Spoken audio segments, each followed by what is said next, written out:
Hello there, everybody. Hello, everybody. I don't see anybody there yet, but that's all right. Welcome to another episode of GFWtrains, where we talk about everything, but mostly trains. All right, well, you're on a Fast Friday live stream. I'm Wally. And I'm Bill. And we're here to talk trains this evening. We got a little bit of everything tonight. Bill, Bill always comes over. I'm like more of a seat of the pants guy here. And I'm like, all right, we'll get here. We'll talk about trains. Things will come up. People will be talking about trains, and anyway, we can get into that. Bill's like, oh, we've got to have things to talk about. That's right. We got to have a theme. Right. Got to have a theme. Right. Got to have a theme. So Bill's like, well, I've got a good theme. That's right. So what's your theme, Bill? The theme tonight is a train that's been sitting on the shelf for 10 years. Get it off the shelf and get it on the track. So nice. I brought two of them. Nice. So we were setting up the trains right before we came on, and I'm just now realizing that we've got one little minor issue here. We've got two trains on the same track and one train that's not on the same track. Okay. So yeah. So what'd you bring to run? What'd you get off the shelf? All right. So we're going to start out with Rail King Pioneer Zephyr. That was sitting on the shelf for a long time and hasn't run in a while. That's a really fun train. Even with Proto 1, it's got some special features in it that, station stop and all that, different sounds. Really cool. And it actually sounds, if you watch any of the movies like Silver Streak, from 1934. This is it. And it's off the camera. Just like it. Let me see. I was screwing around with this before. And hold on. I am going to change the camera. Here, I think that I've got it. Boom. Oh, there we go. There is smokes. the other side. There is the Silver Streak from 1934. The trains. This one, I don't know, whenever it came out, somewhere around 2000, was one of the first O-gauge models of the Pioneer Zephyr. Yeah. Back in the 34, they had the Yankee Flyer. Okay. It's not the Pioneer Zephyr. There's a big difference. This is Pioneer Zephyr. So, hey, welcome to the stream, everybody who's coming in. It's good to see you. Again, I'm Wally. Yeah. This is Bill, if you're just joining us. We're talking about getting trains off the shelf and running them. That's right. So, you've got, the Silver Streak. What is that one actually called? Silver Streak? No, it's the Pioneer Zephyr. The Pioneer Zephyr on the top, but the one on the bottom. The one on the bottom is, I always thought it was modeled after the Nebraska Zephyr, but really, I remember as a kid riding on it, and I think it's one of the Twin Cities Zephyrs. All right. So, the Twin City Zephyrs. Now, there's a bunch of different Zephyrs, right? Oh yeah. Tell me about what you know about Zephyrs, there, Bill. Way back, and there's always been many iterations. Right. And it went from the steam era into with the Pioneer Zephyr. Then the next year, 1936, they came out with the Twins. So, and then here in Chicago, we have kind of a connection to all these Zephyrs, right? Correct. So they're always in that connection, the Pioneer Zephyr, right? Of course, is at the Museum of Science and Industry right here in Chicago. Yep, absolutely. And then so the Pioneer Zephyr is in a museum here, Museum of Science and Industry in Chicago, and it is a really, really cool display that they've got. It's all spiffied up. It's something they had outside for a long time. Right, it was outside for many years, and nobody could ever get in it or anything. And then there's videos on it when they decided to make it a premier exhibit. And actually, it's right when you walk in. Right when you walk into the museum, it's right there, and it's the actual Pioneer Zephyr.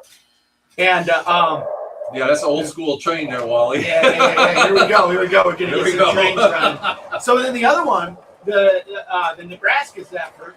No, it's not the Nebraska Zephyr. I'm just going to say it's one of the Twin City Zephyrs. The Nebraska Zephyr, though, we've got a connection to Chicago, too. Correct. That's out at the Illinois Railroad Museum.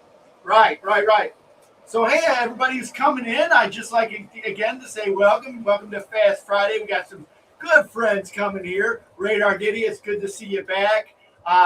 Thomas, Lion, it's Noah from Big Rock. Yeah. Good to see you, Noah. Sparky, always fun to see Sparky. Good to have you back. Slag Cat in the house. Good to have you, Slag back. Slag Cat. Let's see. Dell Hudson's in the house. And Bernsey, of course. Good to see you there, Bernsey. Thanks for coming in. So, getting trains off the shelf. So, Burlington is your favorite railroad, right? Burlington, CB&Q, Burlington, my favorite. Okay. Ooh, we got lots of noise going on up here. You have to leave it for 30 seconds. You knew there was, all right. You knew there was going to be problems. Yes. That's always the way it is. We got the command base wasn't working, so all right, we'll do it off conventional. Give that one a little push over there, Bill. So here's the other cool thing too. So in terms of the Burlington has a local flair from by where we're at because the Burlington shops are from we live in Yorkville, Illinois, or I live in Yorkville, Illinois, kind of over by.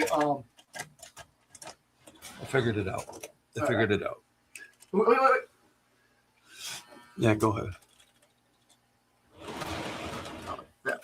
There. It's okay. We're getting there. We're getting there. It's this is how we play trains. It's a lot easier when George is here. George, fix this. All right. Give it a chance. Give it a shot here. Get that. Now I think we got her. All right, we got one train running. One train running. We got one train running. All right. Now that one, okay, so that one is different. That's 401. Right. So you got to wait now until it shuts off. You gotta wait. So in Aurora here, the CB&Q has some shops where they built a lot of trains and they fixed a lot of trains as far as the whole railroad goes. One of the cool things I think about the Burlington shops in Aurora is they built the first dome car right here in the shops. So Bill, why is it that you like the Burlington? Well, I grew up in LaGrange Park, right at the intersection of Burlington, Triple Track, and Indiana Harbor. So we saw trains all the time rolling up. Plus, we rode the train a couple times up to Minneapolis. I have family up in Minneapolis, so we'll take the train. There we go. That's back really in the cool. olden days. Right. Oh, that's neat. All right, I'm going to try and get this Pioneer. Okay, just turn it on and leave it set for 30 seconds.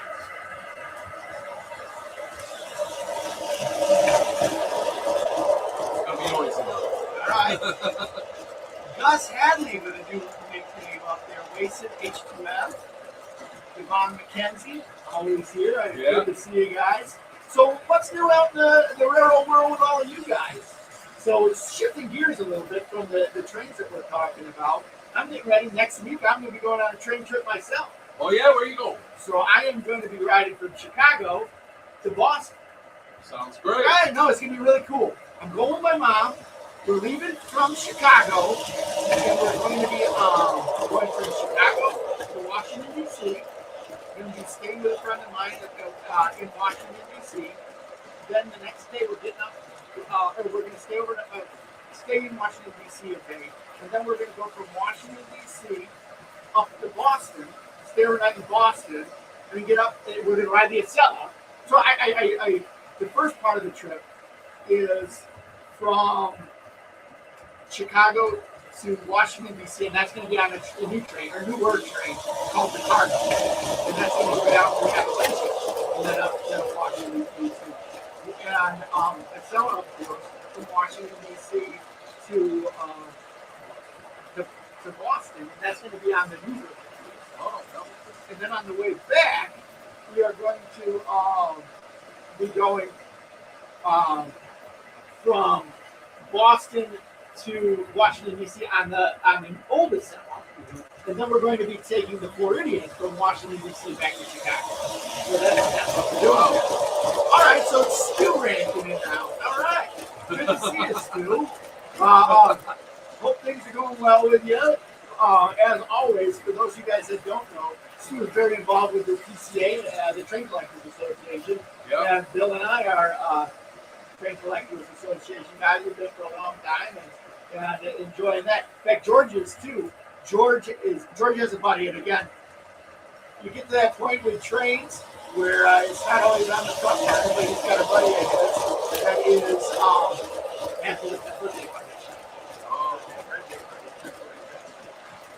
all right, let me see if I can get this. Okay. All right, here we go, guys. See, we only got one lap. Got the upper level going here. So I'm really excited about our train trip. I've been doing a bunch of looking on line, watching YouTube videos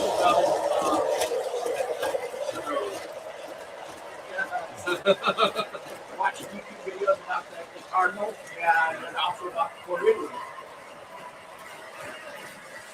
So, yeah.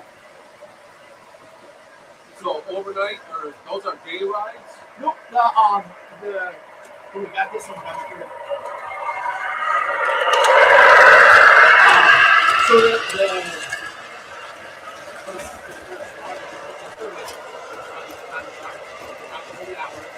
and then it's a day trip on the Acela and out back. I want to say it's about 6 or 8 hours. And then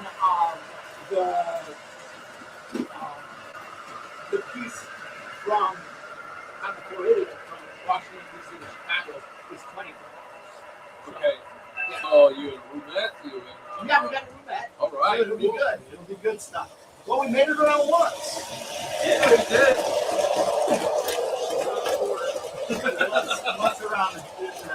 Well, it counts. So we got some other people taking the train, it looks like, huh? Students taking the train as well. Well, the cool part is my mom and I. So, for those of you who don't know, my mom, she's the one that did all the painting around here, and has been involved with doing the train stuff in my life with my father and myself. And she's always wanted to ride the Acela. So, what we're going to do is we're going to go out there specifically to ride the Acela. I thought, you know what, rather than fly out and ride the Acela, let's just lean into it and ride this, or take the train out, take a sleeper car, and take the sleeper car all the way there, all the way back. So, all right, so I'm going to shift this a little bit to all of the people that are here, that are online, that are talking back and forth. I want you to tell me, do you guys have any trains that are on your shelves that are just sitting there dusty that you might want to try or you might want to bring out? And I was thinking about that too with some of them that I have that are up on the shelf. I have a lot of MPC trains. This Burlington here, this MPC train. Correct. The MPC era is from 1969 to about 1988. I think it's the I don't know where the MPC era of Lionel, but I've got a lot of MPC trains. Yeah. When I was growing up, that's what my dad gave me. That's what I got a lot of it collected. And I don't run my MPC really. No, you get so used to the trains before that it's like, yeah, these are real. And then you put the NPC stuff on there, it's like, oh, these are toy trains. Right. Yes, but they sound just like they're supposed to because they're toy trains. That's exactly right. So I like how we've got a term around our house where it's just dust is real weather, it's natural weathering. We have a term in our house here on the yes Railroad, New York Railroad, Eastern Shore Railroad, that that dust is indoor weather. Yep. That is indoor weather. Yeah. So how about, so you've got a lot of stuff that's on there, but or a lot of trains that you that kind of rotate through and like to run and Yes. or not run. Oh yeah. Got to get them out and run them. That's what they were made to do. Sitting on the shelf. Yeah. They look pretty, but. Right. I'm gonna stick my hand in the try and get this over here.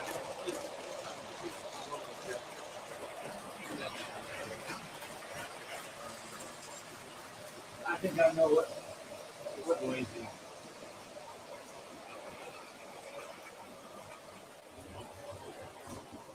You see about that.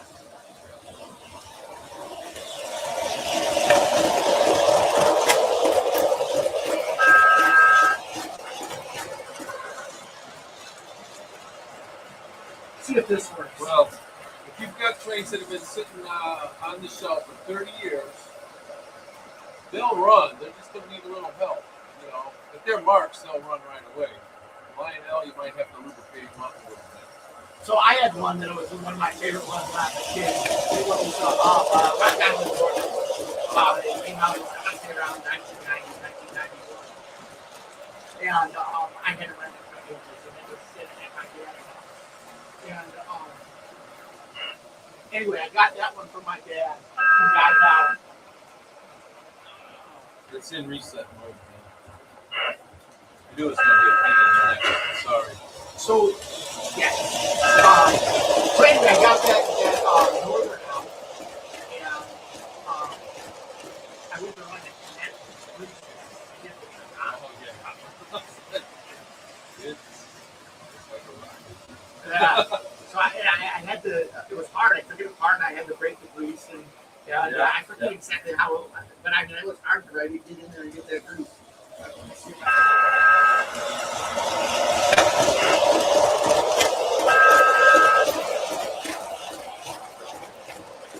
So how many of you guys have operated PS1 with,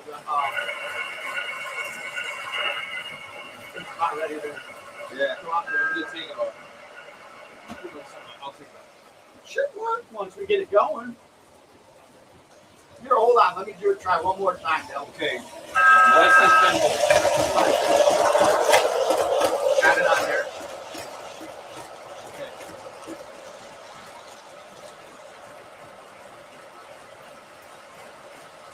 So those of you that are just seeing the S Railroad for the first time, especially like Stu, you probably haven't seen the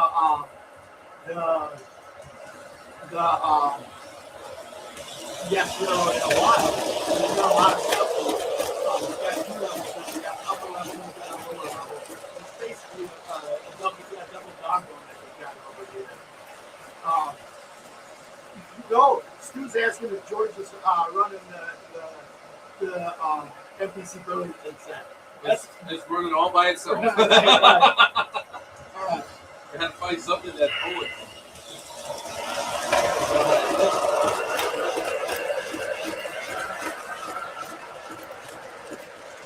Here we go. I used to stop over there at the track. It's still wrong with that connection.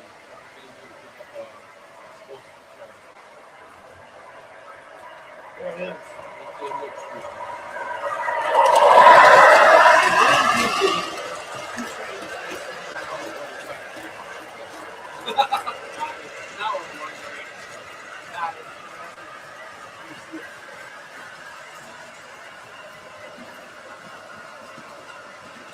Make it. Sorry, That one. All right, we'll pull off that stepper when it comes around.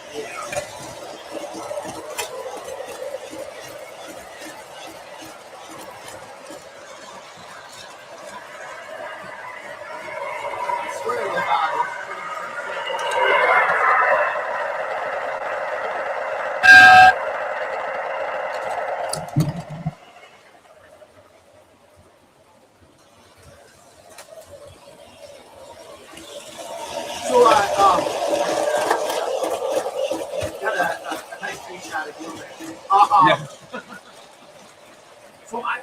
something. This is kind of a new piece since we've got Stu on here. I'll bring it out and show it. This is something I got from my father a couple of years back. And for the speaking of pieces that are on the shelf and don't get run much, I'll bring this back over here. This is a piece that the Mecca division of the TCA sold. And my mom was looking for a gift for my father, and I had seen a review of this train. This is a really, really cool train. The Train Collectors Association, one of the things that they do is they get a lot of to sell at fundraisers. And the Mecca and the TCA from out east and the National TCA office. If you look, they've got a lot of neat things that they sell. And this was a special run that was done by Metca.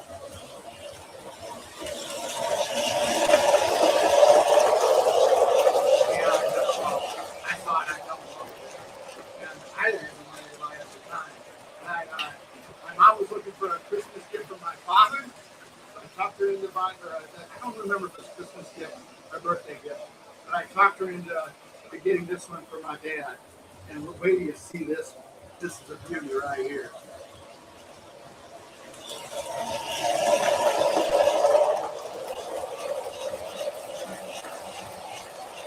So it's I guess you call it a fancy paint scheme because they didn't ever have that many paint schemes that were like this. As a real locomotive. Right. Or even as a Santa Fe didn't do a retro paint. Not a retro but they didn't want to do it. But this, I think it's just retro or not retro. I think it's really cool.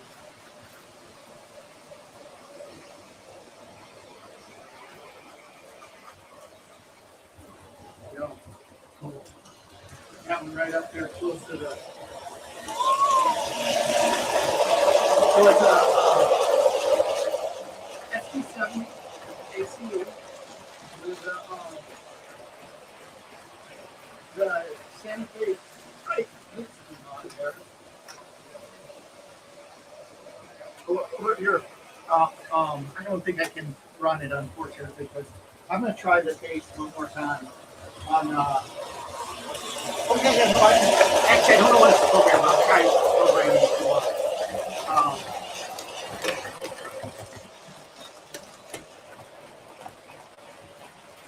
There you go. Engine one.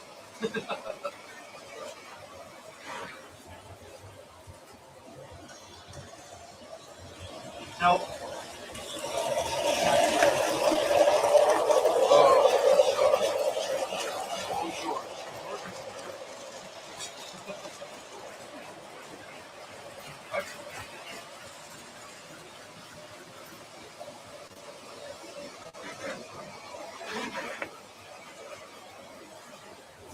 Well, Robert, I'm going to fill you in on a lot if you haven't been here in a while.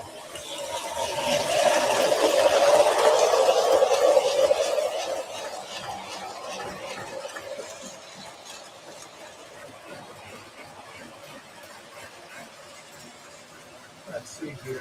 SD7.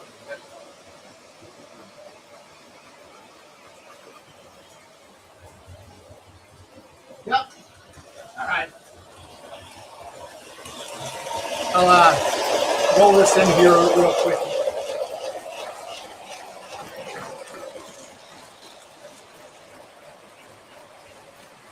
Oh, hold on.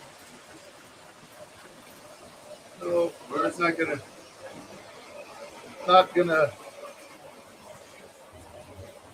Anyway, wait, I had it there for just a second. There we go. So, pretty cool. But yeah, that's one that was sitting getting dusty on my dad's train layout. And I thought, you know what? It's fun to get out here.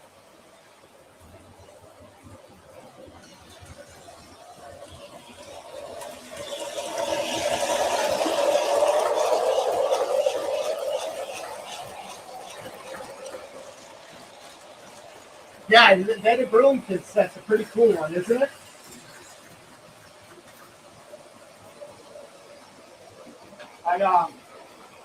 I like that one. It's worth the price. Whatever you have to pay, I paid a lot more for that one at the time. ST70 ACE.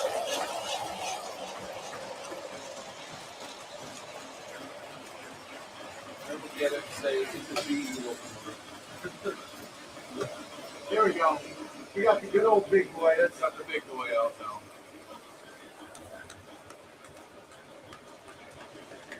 This one will run well for us.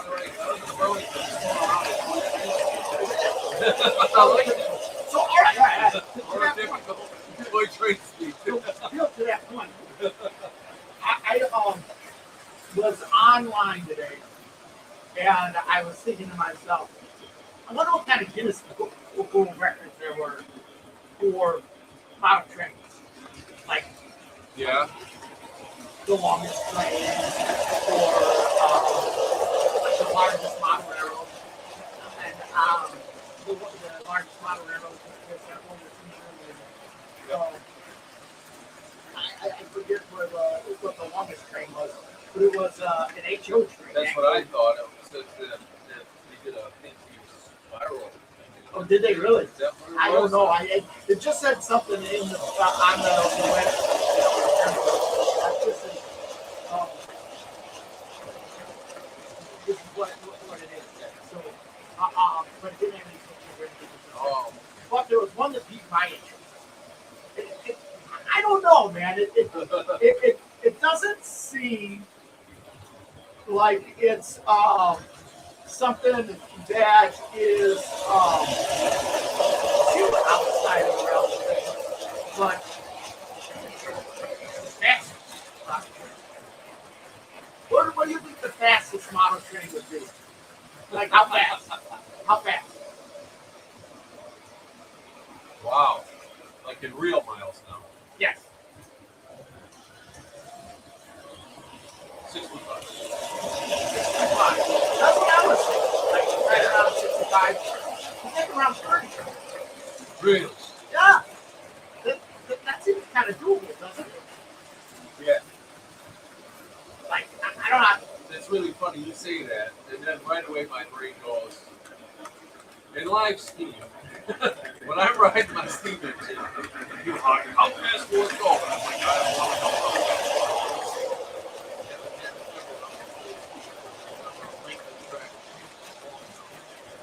But I'm telling you, if you're going more than 5 miles an hour on a live steam train, you feel it. It's fast. Yeah. Yeah. Oh, yeah. And you're like, well, that's not very fast at all. It's fast enough. Right. Right. So, but like, to back that out, like 30 miles an hour. Like, regular miles an hour. Not, Wow, you need to. I Why got the hell like, have an accessory like that? You can go through the overwalk. yeah, oh, yeah, yeah, right. It tells That you one, miles per well, hour. you need to, like, get right on the radar. I don't know. Again, that didn't have any of the specifics on it. It didn't have anything like how we measured the speed, how far you had to go. Because, you know, like with Now it sounds like a challenge. Right. Now it sounds like a challenge. Okay, what do you got? right? Yes, you heard live steam. It's always going to come up. So yeah, I got to tell you, the other thing that happened that came up last week was that I was talking with the Midwest Division of the Train Collectors Association, some of the guys on the board of directors, and I think that they're going to have one of their upcoming meets, or the 2 upcoming meets, April and May,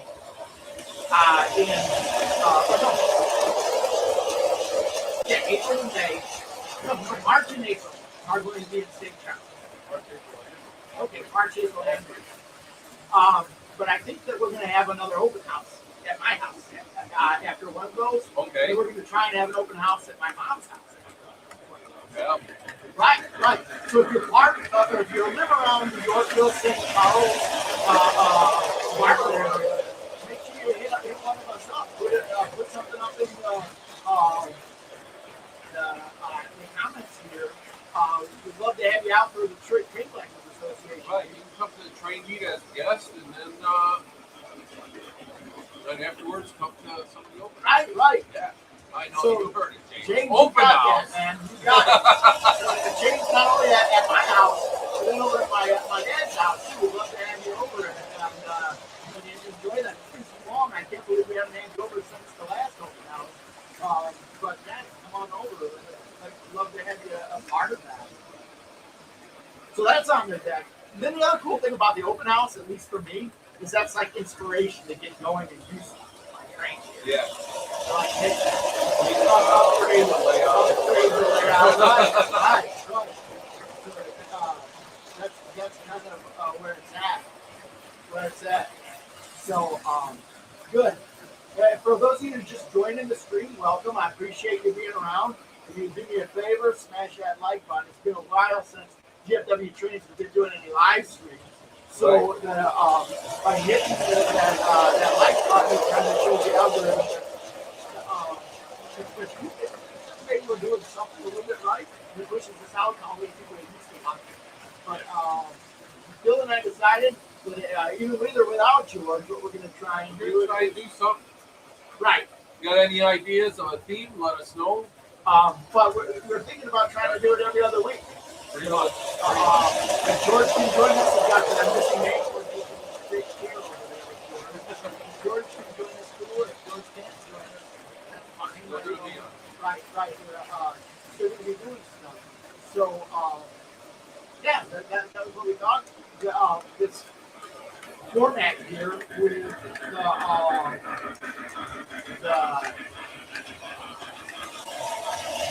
YouTube live stream. I think it's a really cool format to keep people together, get people together, and keep the community close knit and everything. So, again, George and I started this together as kind of a private thing. And Bill has always been involved with us in our training and everything, our training stuff. Yep. And we kind of figured it out. And Bill's like, oh, yeah, and we see people all over the place asking about GFW trains. So Bill and I thought, you know what? Let's get it going again. So the open house, the one I've got to get this nailed down, but the one in March is on March 15th. And that's either going to be at my house, that's going to be at my house. Or my dad's house. My house, I live here in Yorkville, and my mom, she lives in apartment. My mom and dad and I built a world-class, famous in our own mind, I suppose, but a world-class layout. You were published. Right? You were published. It's in Classic Toy Trains magazine. Right. My dad's layout was featured in the Classic Toy Trains magazine. It was also featured on Lineup Nation podcast. Oh, yeah, that's right. It's got movies on it. Yeah, DVD on that. So, that's when the open house will be. Right. After one of the meets, either March.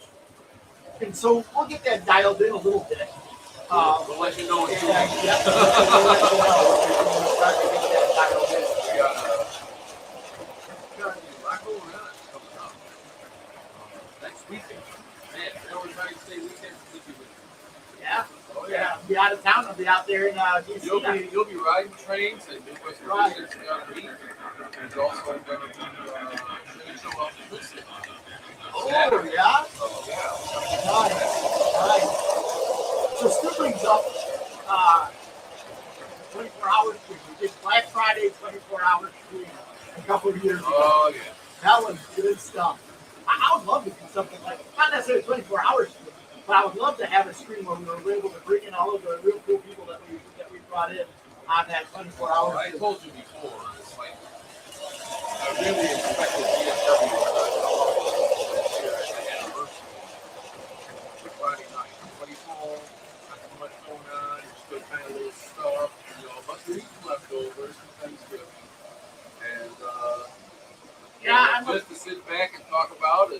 and reminisce.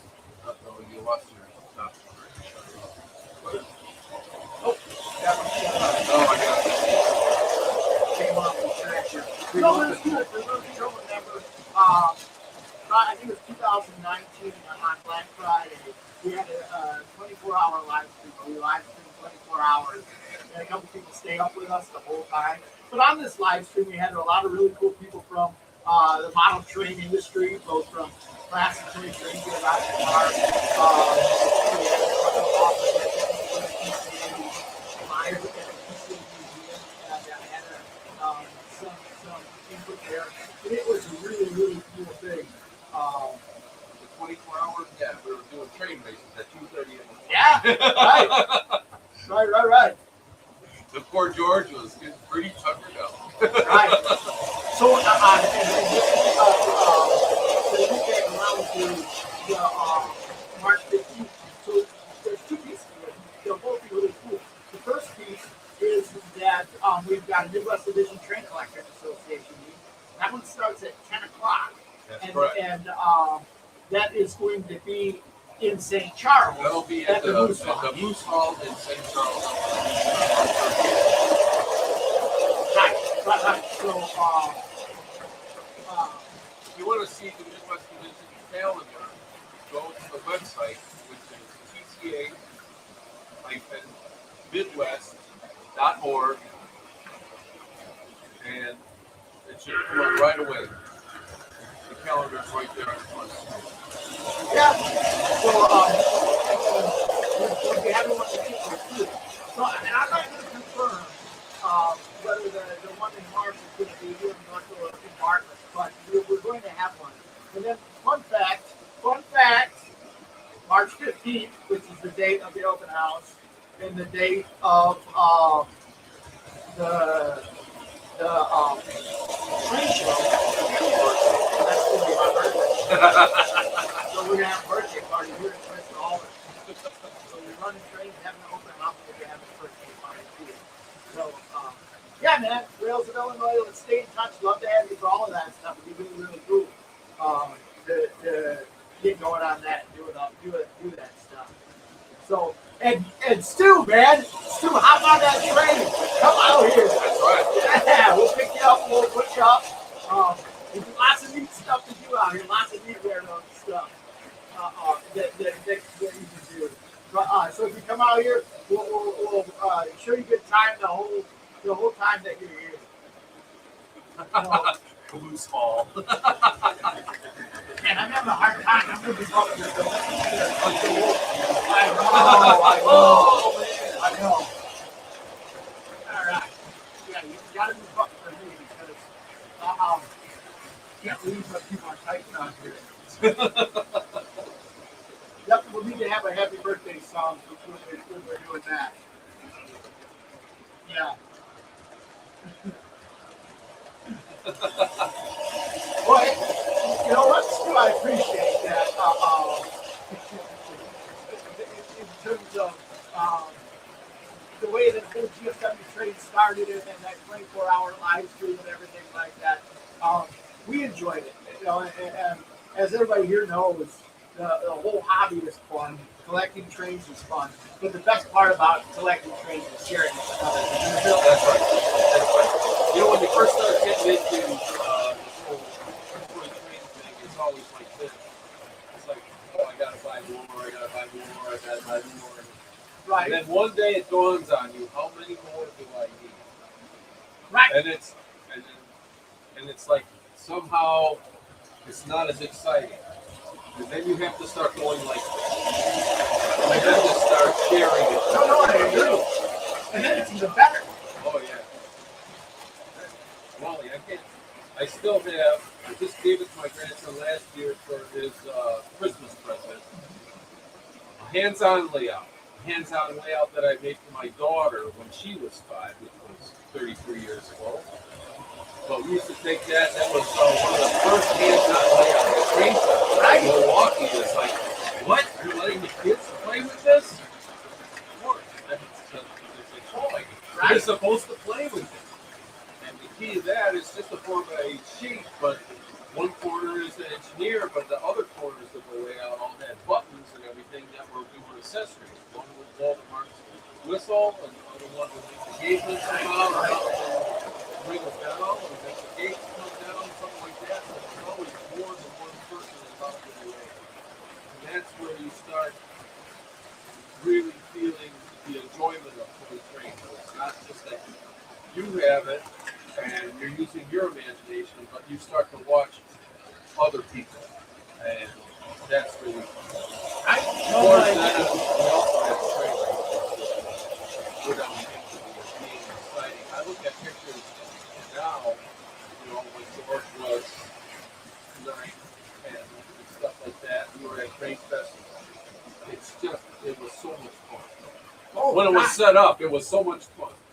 The rest of the time, when it was in my way in the garage, it wasn't so fun. But, boy, when it set up, it was a lot of fun. Wrong word. You can't say that. I know. All right. The old sea witch. All right. How late are you? Oh no, we just started, what, an hour ago. Yeah. Where we talked about everything. On old sea trains. What, you're trying to get your Amtrak over? Yeah, I'm trying to get the answer. I can't. For whatever reason, I can't get that. Start up.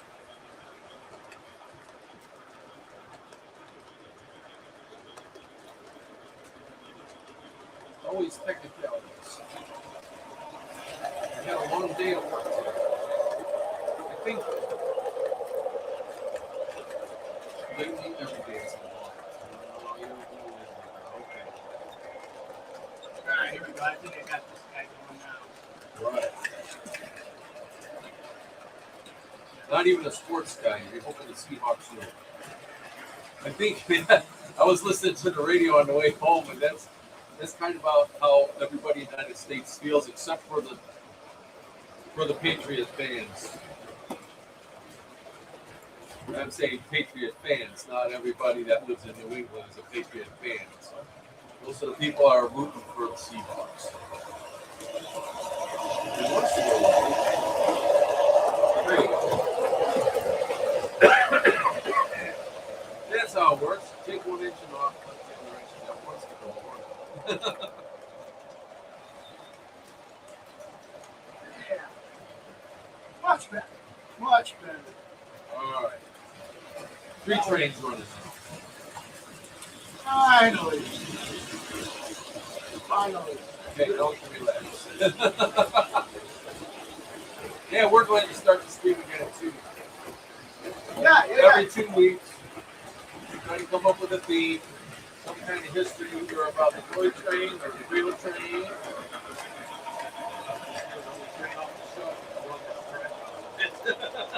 Exactly. That's what we're doing with That's how we're doing with the old Burlington. Zephyr here. Yeah. And of course, the Amtrak one is in commemoration of my coming up, getting ready to go on. Amtrak, that's your favorite train. That usually is very Right. so, Right. I'm glad to see that it came out today. Yes. Yes. Trying to get some new stuff out here. Yep. Some, And it's in whatever, I don't know, the names of the different groups of the strikes are. It's like early strikes. yeah, I don't either. Phase 1, phase 2, Maybe whatever it is, that's the one that I like. It's like the blue stripe.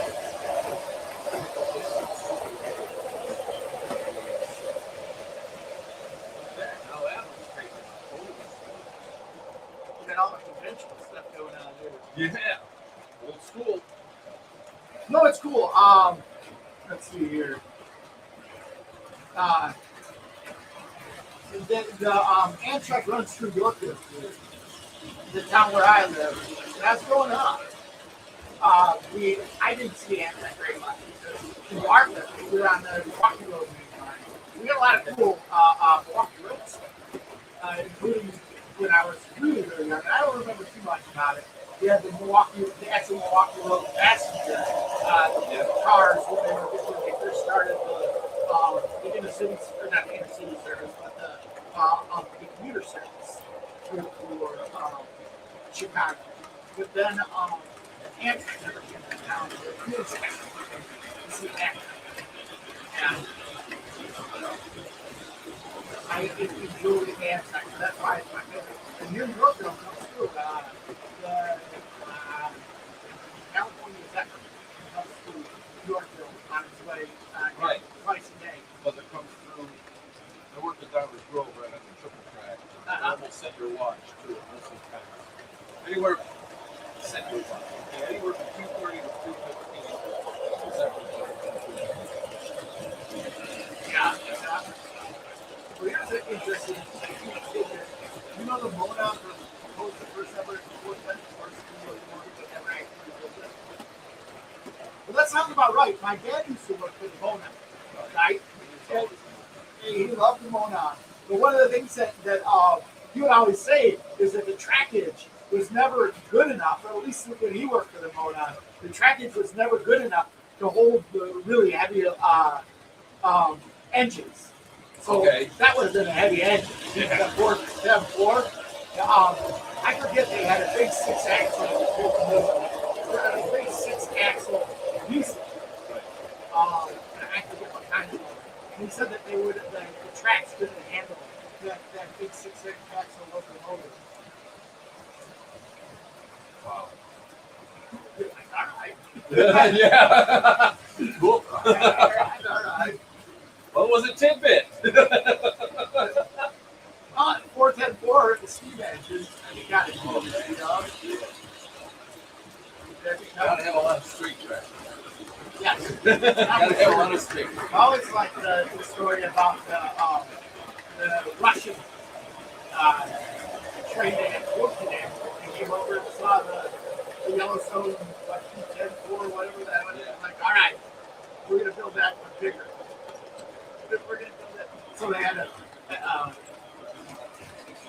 steam engine with 14 axles, steam engine 14 axles.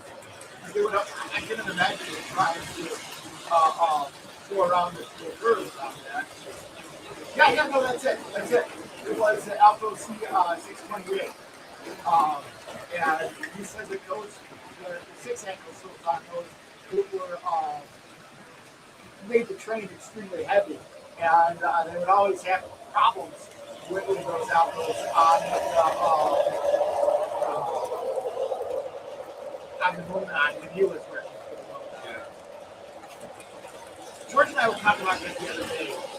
For those of you that you grabbed George when he was here, he had all kinds of stories for all the different railroads that we the Mona always seemed to be the one that I could That's the come up one with was the most. closest to his heart. When I was young, he also really liked the Santa Fe. Like the time that he spent with the Santa Fe and doing Santa Fe stuff. But when he was after high school and starting to get into or like into high school in the beginning of college age, that's when he started working on the railroad. Then went to college, came back and decided that he wanted to be a pilot. Yeah. So it works. Yeah, no, that is sad that there aren't any steam locomotives left from the old. Yeah. I don't even know if it's like diesel locomotives for Well, those you see pictures of. right. Right? And I The red remember, and gray or the black and gold. right. I remember that they had one that they ran at the Indiana Transportation. But I don't think that was the actual Mona back then. Right. And then my dad, I know my dad got done out of shape one time because he spent some money to update the paint on that. So he donated money. We came back the next time and it was oh, the Mona. Yeah.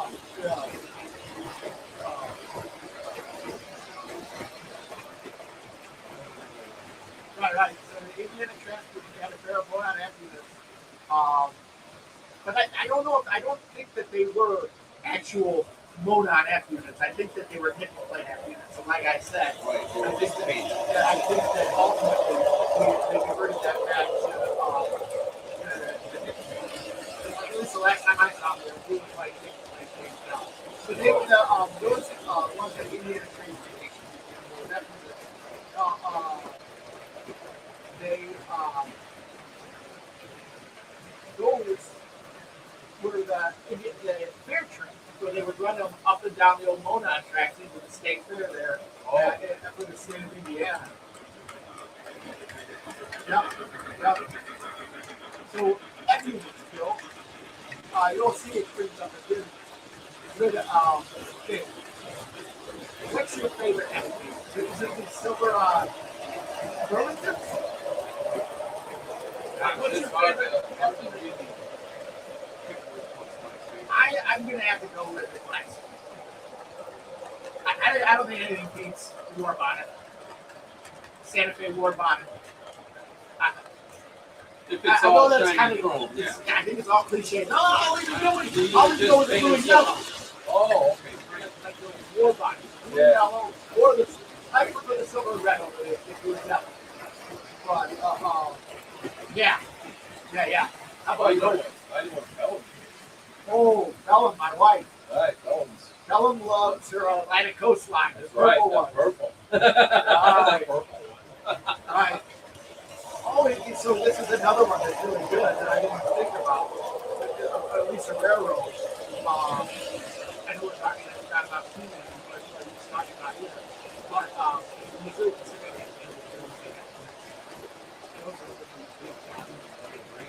oh yeah. Randall, good to see you. I'm sorry that you had to get back on the road and rolling around to transport those guys around. But thanks for listening or watching us, and I'm glad you're going to be listening to us in the background. We'll see you around the roundhouse.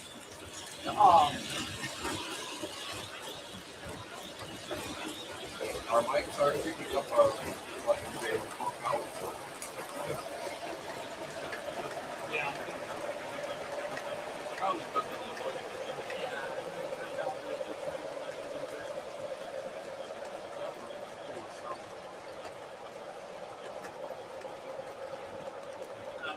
Check the sound. The sound's always. We have no way of knowing even Right. Well, it may be just a lot of background noise here.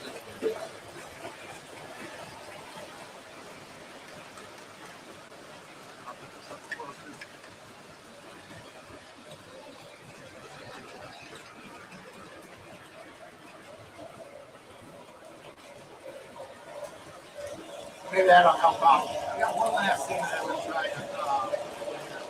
Hold on a second. Thanks for being too long here.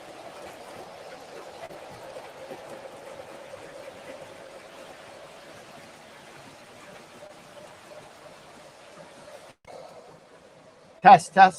Yeah, there we go. All We'll right, try there that. we go. Now we can see. All right. Let me see if that helps out a little bit. I've got a couple of mics that we go in the GFWtrains Worldwide studios here. We've got one that picks up on the train noise, and then we've got the personal mics that we've got going on here. Yeah.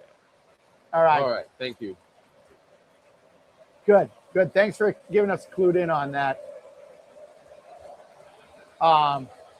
Excellent.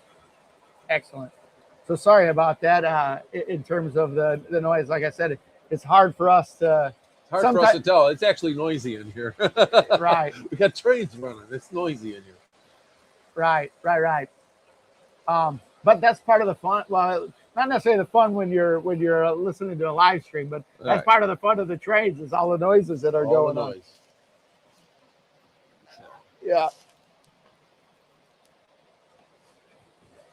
So now we got not enough trains running. I agree. Well, what's the record when you're over here, James? The amount of trains that we had running? I think that you said that one time we had 7 trains going on the layout at the same time, which is a pretty good. Oh yeah, because it can be crowded. Right. But for those of you that haven't heard me say this a couple of times, is that the layout and design here is a double dog bone, where we have a dog bone up here. Reverse loop. Yes, double. Well, it's a dog bone, and then there's 2 different reverse loops that we've got on here. So one part of the dog bone is a circle here, and the other part of the dog bone is a circle up top. And then, like I said, I've got two reverse loops, a double reverse loop. So, and again, guys, thanks for the audio. Reminder real quick, if you haven't already, please smash that like button. That is really helpful for us. And if you're new around here and just stumbling into GFWtrains for the first time, give us a subscribe. We're going to be doing these live streams every other week, trying to get rolling. Bill and I have trying done to get a lot rolling of again. a lot of hanging out and doing train stuff. But honestly, like as far as these live streams, we haven't really done a lot of live streams together. This is with just us. No, it's tough. Right. Right. You think this is easy? This is tough. This is hard. So if James reminded, we had 6 going at the same time. And I was playing chicken with a 1225 from siding to siding, which makes it 7 trains going at once. Yeah. So you can get 3 trains though on the layout here, just running around mindlessly like we've got right now.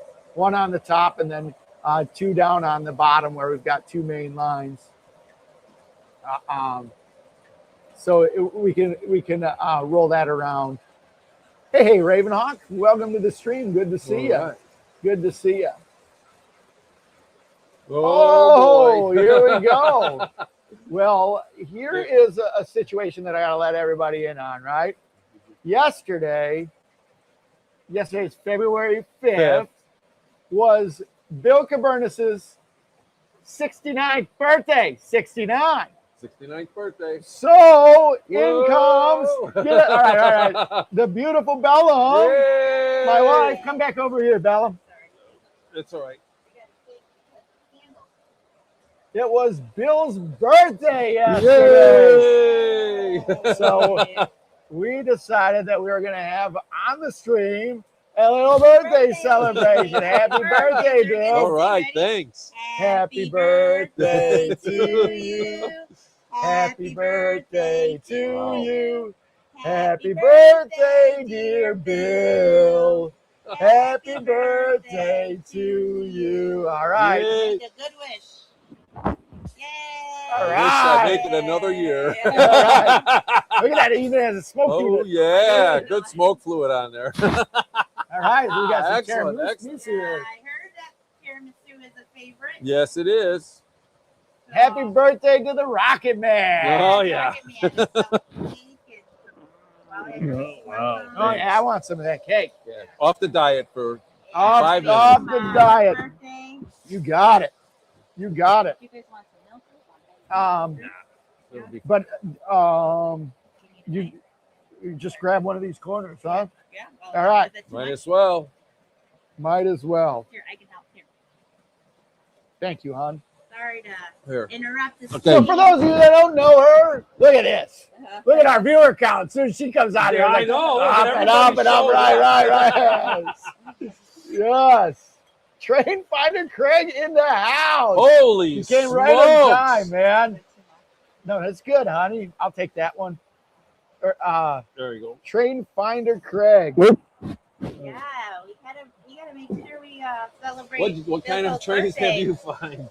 Well, hey, I got to find out. Like George and I were talking the other day about that that Mike's Train House layout. I know. It's like, is it up yet? Alright. Thanks for indulging me, you guys. On the stream. All right. I'll put this in the Thank fridge for you. you for later. Yep, that'll be great. We'll get fat tonight. Yeah. that's It for is sure. not the Santa Fe Queen. No, This I am seeing the fake queen's mom. this is the Queen Mother, right? Right here. The Queen Mother. But the Santa Fe Queen, she's doing really good. She's at UIC. She's a freshman at UIC. I caught her picture the other day. She's in the background. I'm like, Yeah. I see you Yes. over there. Yes. Got So to see her. I'm going to have to we got to get her on the stream back again. Right. Every once in a while, she asks Thanks what's a lot. going on. Oh, hey, look at that. Just as you guys say, I got a text from her. She's watching us. All right. Welcome to the stream. Hey, and Mommy Lulu's here. Good to see All you. right. That's my mother-in-law right there, and she saying hi to her daughter on the stream. Hi, Anita. I caught your picture the other day. I'm Yeah. a follower. I'm Yes. like, okay, where is she? Where is she? Where is she? Okay, there she is. I see her. You were in there with the girls. Anita runs cross country and track at UIC. Yes. You bet. All right, I'm testing this out. All right. Well, all right. We'll loop back around the conversation to the Mike's Train House layout. Train Finder Craig. It's been a while. I'm so glad you're back on and we can reconnect. The puzzle pieces are being connected now. That's good. Yeah. So, do you think the big boy will meet up with the American Freedom Train 250 at any point during? So it's really funny because they did post the whole itinerary. They posted the itinerary east of the Mississippi, but not west of the Mississippi yet. So I'm not sure if it's going to. I didn't really pay attention. So in the American Freedom Train 250, that's the T1, right? That's correct. It's all painted up, looking spiffy. Just sitting on the side track, looking at everyone. Yeah. Yeah. So another GFWtrains regular is Train Finder Craig, and he's popped on the stream. We've got so many guys. But one of the things about Train Finder Craig is when they did the liquidation of the MTH. assets of MTH, the Train Finder Craig bought the display lab, and had to go out there to Maryland and pick it up, and he brought it back. And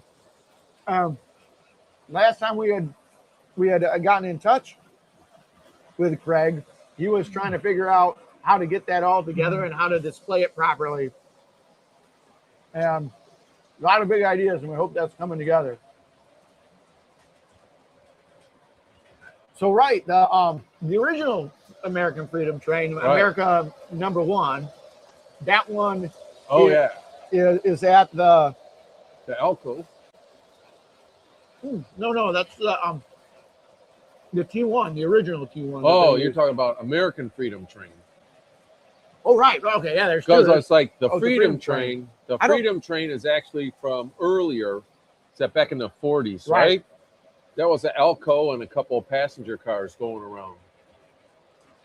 So, Okay. but from 1976, that group was called the American Freedom Train. Right. So, Okay. And but the T1, the America Right. 1, that one was at the B&O Museum, and it was painted. It was after the American Freedom Train. They painted it in Chessy colors. Mm-hmm. It was there in Chessy colors, and unfortunately, it there was a fire, and it burnt that engine up. And unfortunately, because of the fire, it's one that it's, I guess, beyond repair, at least in restoring it. But from what I understand, they're cosmetically going to restore it back to the Freedom Train livery that it had when it was a Freedom Train. Oh, okay. The second Freedom Train Yeah. livery. So the original one, I love the story about that T1 that's there, about how they, at the last second, They cobbled that thing together so quick. It was like 30 days yeah, from looking like junk to actually being able to pull the train around. right? And one of the parts that I love about the story is that the paint was literally still drying. Yep. The paint was literally still drying when they rolled it out of the roundhouse. Well, it was the day before. There's a movie on this on YouTube. Anyways, it was the day before. That's when they did their final certification test runs and all that stuff. Yeah, And they didn't think it was going to be ready. They actually had another engine hooked up to the train a diesel, right? and ready, a diesel, and to pull it out and start making the rounds. And just before, I'm not sure how many minutes or hours or whatever, but then they had it fired up and they pulled it out and the diesel disconnected and Right. they hooked it up and off they went. And See, yeah, now I'm trying to remember the guy's name that did it. He was in charge of the whole American Freedom Train. Rouse Roland. Yeah, that's who was the engineer on the T1. Okay, right. And the red that they used for the American Freedom Train, the first paint job, Yeah.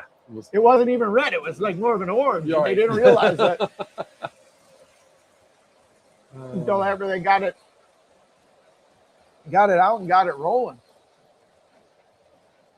Well, Bill, thanks for having a birthday because this is some good. I know. It goes down really smooth. Glad there's more. Right. Oh, we'll do that later. Right. So Craig said, we got to scroll back up again. We got to get Craig. Yeah, Craig said that he's got the puzzle pieces are starting to come together. Hang on too far. I gotta see. Right there. Right? Yep. And that's the puzzle pieces to the trailer. Yeah. Literally and figuratively in terms of putting those puzzle pieces back together. And again, like Greg, if you're just tuning in on this and notice that the GFWtrains live stream is missing the GFW part of it. Yeah. Well, 20-year-old boy got his eyes on something else right now. But It's okay. It's part of life. we want to do these every other week. Can you put that back over Yeah. there? We want to do these every other week. And if George can join us, cool. If he That'll be doesn't great. join us, that's fine as well.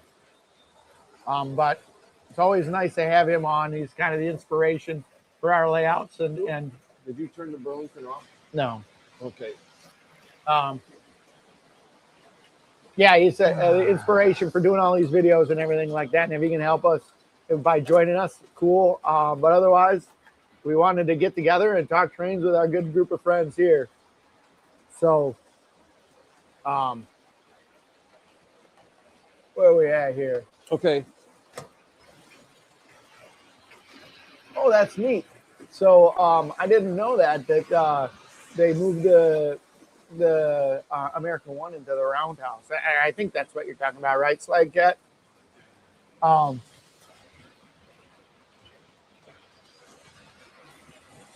RDJ is having work done on the CNO 614 in Strasbourg. And I got it if you're on the offer. You have to explain that what you mean by that a little bit more. Slide Cat. Oh shoot, man. Not in 614. Is that the Greenbrier? Help me out here. Help me out. Oh, you had to have somebody cut it up even more. Wow. Yeah. It's almost like starting all over again. Yeah, you'll have to connect up with us and send us some pictures. So I don't know if I still got it on here. There used to be a way that I can put banners up. Let's see here.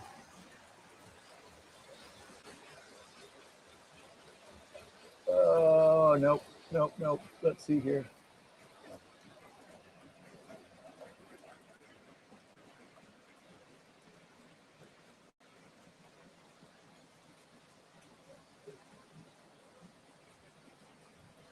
There we go. GFWtrains at gmail.com. That's the email address here for the GFWtrains Worldwide Studios. Again, thanks everybody for coming back. It's good to see everybody again. I don't know. I like WGWtrains doesn't have the same ring as GFWtrains. We've even got like the whole GFWtrains brand. We've got shirts. We've got everything like that. Yeah, and you know, like I said, I'm cool, man. You know, trains are fun in the fact that you can like them when you're young, you can like them when you're old, and you know, as your life kind of comes and goes and ebbs and flows. Sometimes you're into trains, sometimes you're not into trains. Yeah, and we went to a train show this weekend, and George is all jazzed up about the trains that he got, and hopefully, Oh yeah, he'll be able to show you. Hopefully- We don't want to spoil it. no, I Give don't him want the to spoil that, but he got a really cool set at the train show. Got a really good deal on it, and I'm sure that he'll want to show that set off. Yeah. But for the fact that his one of his best friends is having a birthday party tonight, and I think he would have been here spending time with us. Yeah. But like I said, sometimes you know you're doing other things, right? That's right. So It's where we talk about everything, but mostly trains. trains. All right, let me see here.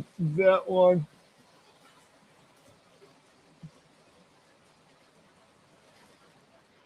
Son, it was off the track. Is there a breaker for that? Yeah. There we go. There we go. It will be less noisy now. I took the sound car off. But now I got the other one. Oop.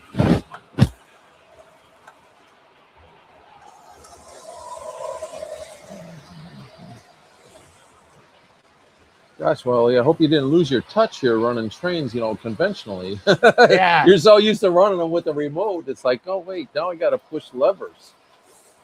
We got a lot of stuff going on here, man. That's I right. got It's always something. working on the sound, working on the trains, That's right. working on the engine, the live stream engineering, And figuring out what to talk about. and But mostly trains. learning that the 614 is in fact the Greenbrier. All right. Yeah. All right. So Yes. let me be clear. March 15th in St. Charles. That's where the train show is at. Yes. That and it's at the Moose Lodge in St. Charles. Go to the Train Collectors Association. I'll put that one up. Let's see here, banners.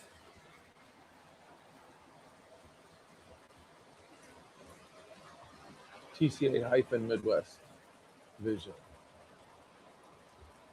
And what you need to do is Google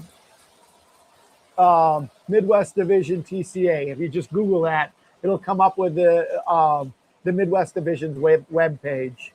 And then I'll have the calendar on there and the more specific location with the address and everything. If you go, Bill and I will both be there. Tell them that you're there as a guest of Bill and I. And not only can you get into the show, it won't be a big show, but it'll be a cool show. Not only will you be able to get in the show, but also when we have the open house, whether it's in Bartlett or whether it's in Yorkville here, we'll make sure that you get the invite. Both of them are real cool layouts.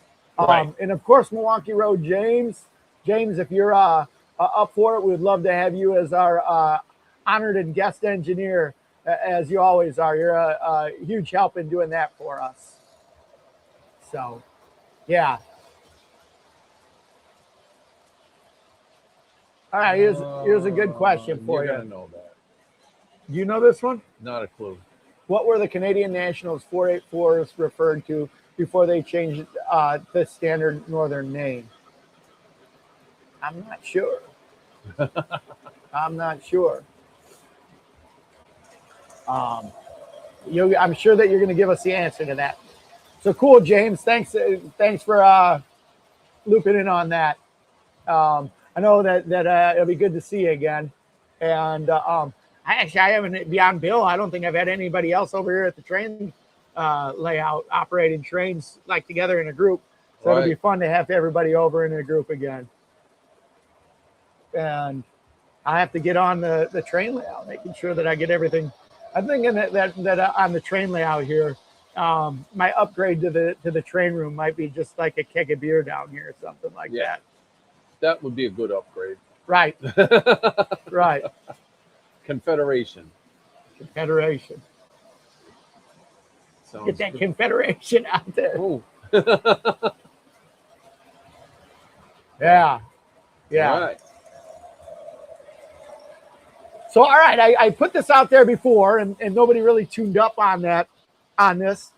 But Bill and I, our theme for today was trains that are on the shelf that we haven't run for a long time. Right. And Bill brought out his Burlington here, which is one that he had on the shelf that he hasn't run for a long time. Anybody else got some trains on the shelf that they haven't run for a long time? I Maybe shared in their boxes, so Right, you haven't right. even seen them. right. I And shared they the- haven't seen daylight at all for 10 years for those of you who or more. didn't see it before, the one that I brought out, and I didn't have all of the specs ready to go on it yet. But the one that I brought out, which was really kind of cool, was the Metka Santa Fe SD70 Ace here in the blue and yellow war bonnet paint scheme. It's a fantasy paint job.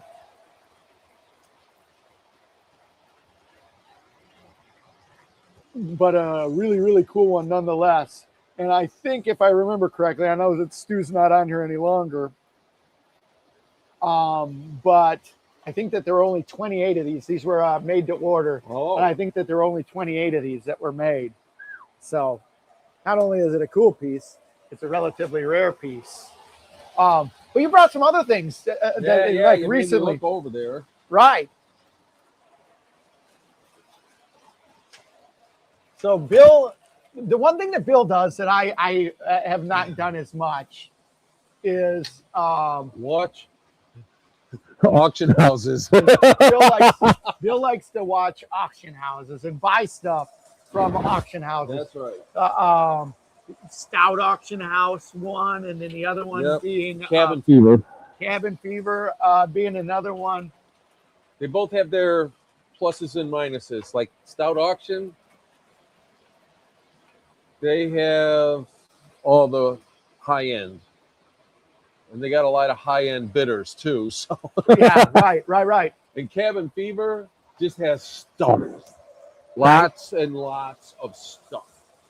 So, but they're also kind of in I don't know, agreement, or anytime that MTH wants to get rid of something, it goes on Cabin Fever. So they had a special warehouse clearing out 2 days after Christmas, and I've been looking for any bi-level cars out there, and so they had a case of unbuilt 25 cab end cars. Oh, And I just opened the box the other day. It's actually 2 boxes. So in this auction I won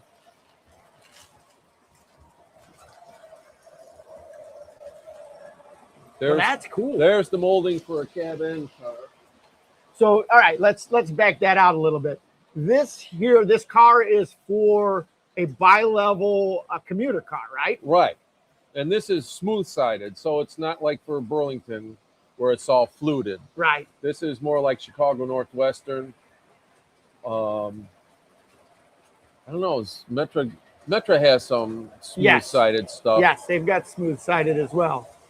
But, So anyways, what he means by the smooth side is on the side here. right, there's no fluting. It's just smooth on the sides. Whereas if you look at the Superliners, they all have the wavy side, the fluting on them. So, but that didn't matter to me. So, and then the cab car is different. It's hard to find the cab car because that's the one when they run in, when they're going inbound. The engine is actually on the back of the train and pushing in. So the engineer sits up in the cab, up in the top, up here. Yeah. And so that's a really neat that's car. the difference between that and just a regular coach. So you bought 25 of those. I bought 20. That's what came in the case. So you get the body. Need more shelves. And then you got the interiors, but you got the lower because you got the steps on the side. And then you got the upper level, just single seats. And they even got the spiral staircase in there. Like, if you bought a cab end car, would you really take it apart and say, gee, I got to see if they really put the spiral staircase in there? Look at that. Well, I'm telling you, they did. Right there, huh? They're right there. There's 4 spiral staircases, just like in the real cars. Well, that's wild. So you get that, and that all goes in there, and then you got the base. And really, that's all I've received so far. I'm trying to work on getting the windows and the doors. I knew that it was not going to come with trucks, but and then I looked up what trucks go on there, and of course that's another $20 or $40 for a set of trucks. Oh my gosh! It's like, wow. Okay. So, and these came from auction, or This came from Cabin Fever. Cabin Fever Auctions, and theirs is directly from the MTH warehouse, huh? Correct. So I've had a couple of things directly from MTH when they were doing their liquidation stuff. I had a Northern Pacific Z6, which is like a Challenger, and it was the pilot run of them. So it's like before it goes into production, they make a pilot sample, and so I was able to purchase a pilot sample. And it was a really cool engine, except for the fact that it was scale wheels, scale flanges. Right. And man, if you're going to run that on any layout, you got to have perfect track. Right. Because the scale, guys, it was cool because you could run the engine on 3-rail or 2-rail. There was a switch underneath that you could switch it from 3-rail to 2-rail. No, and that was a really beautiful piece. Right, it was. So, yeah, I just sold it the other day at the Midwest Division to a guy, and he's thrilled with it. Matter of fact, it was yesterday, Stout Auctions. They have another one? They had another one on there, and I bid on it, but I didn't win. That one had high rail flanges. So. Oh, did it? Uh-oh. Oh, it came off again. All right.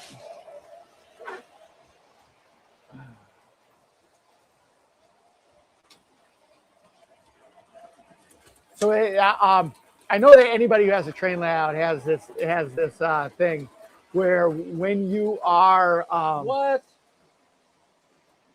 when you've got your train going, you can smell all of the different things. You can smell the smoke from the smoke fluid. You can smell the ozone from the transformers. But every once in a while, your sniffer gets a sniff. No, you got to back it up. That thing, it flipped the switch. It was going to go up the ramp. Oh, I'll just pull it back. Yeah, that might. So anyway, this is where I'm going with this. So we're running trains here, and all of a sudden my nose started smelling something that it hasn't normally smelled. I don't know wrong. if it's right. Like it was alerting my brain, and I don't know. Hopefully it's not. I'll have to turn this around because you can see Bill over there. This is a heavy train. Okay. Nope, he's all done. Let's see here.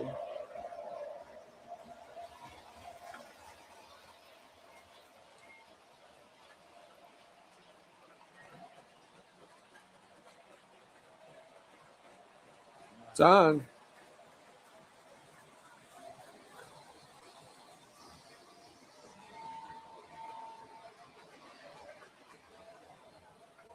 I'll try this one.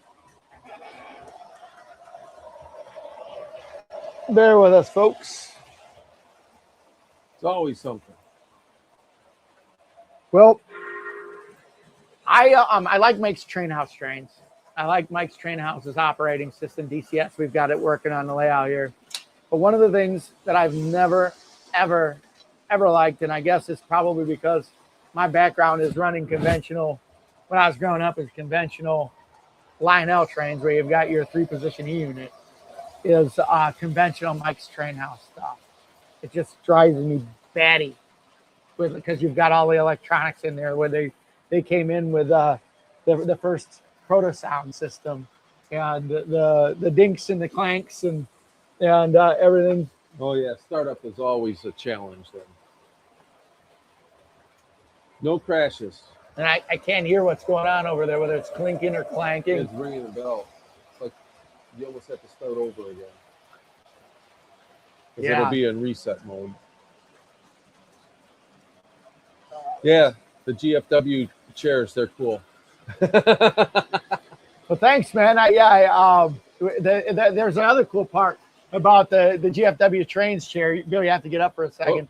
And I'm just realizing that we didn't do that. I didn't do this right. But then the other part that's cool about that is they've got the names on the back. There's a Wally one, and there's a George one on that. All right, I'm gonna try that one more time on that.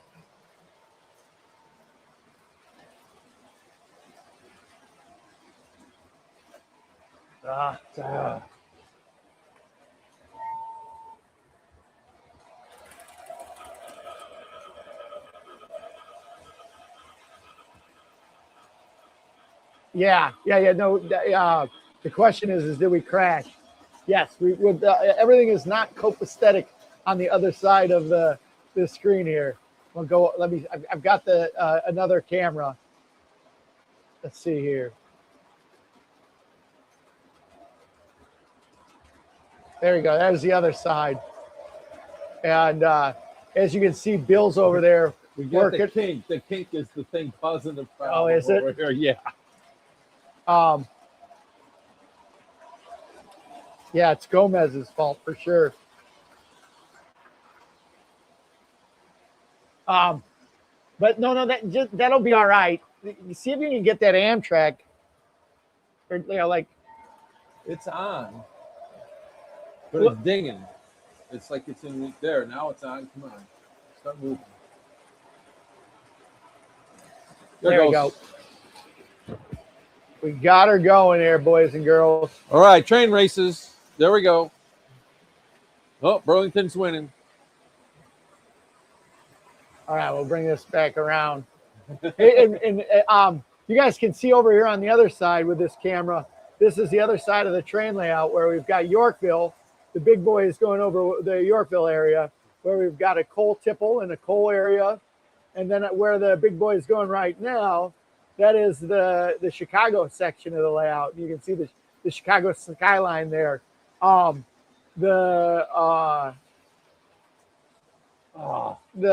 train layout here is called the Yorkville and Eastern Shore, and it starts in Yorkville, and as you work around the train layout, it goes from Yorkville to the Eastern Shore of Jersey around on this side.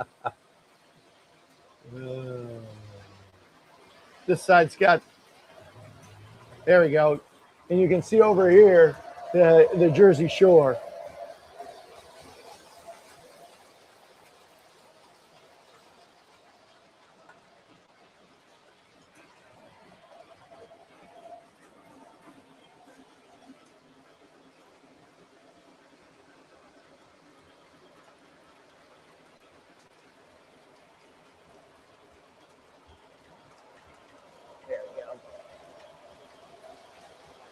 All right, back in business. 3 trains going. Right. Cross our fingers. We got to make another lap. Right. You did. You offered IT support. We're a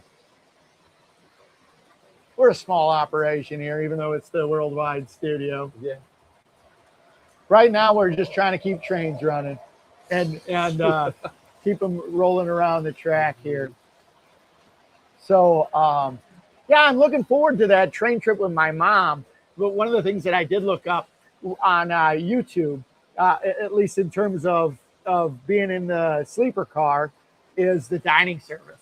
Oh, so yeah, for that's those the of you that best. haven't taken a train trip on